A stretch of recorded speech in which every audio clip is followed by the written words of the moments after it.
sevdik. Gözlerimiz parıldayırdı ikimizin.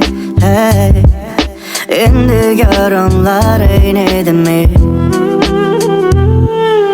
Anladım ki heç bir kadında olmur sevgi senin dadında.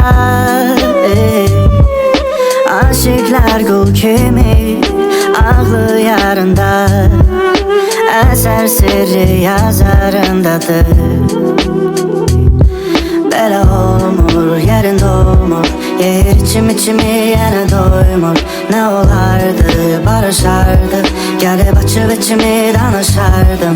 İşte birge buralara yine gelse, elimde kalem yazarım bu da adımızı bir uşak kimi.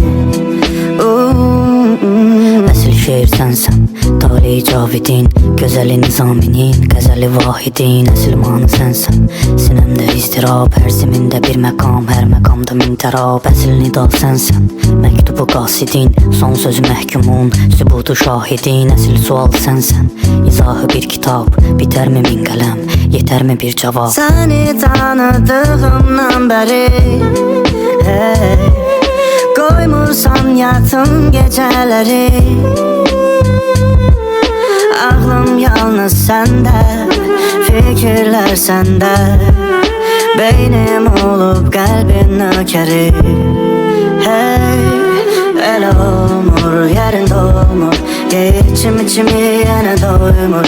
Ne olardı, barışardık, gelip açıp içimi danışardım. İşte birge buralara yine gelse, elimde kalem yazarım bu da adımızı bir uşak kimi. Böyle olmur, yerinde olmur, içimi yine doymur.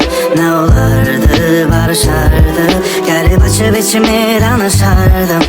İşte birge buralara yine gelse, elimde kalem yazarım bu da adımızı bir uşak kimi.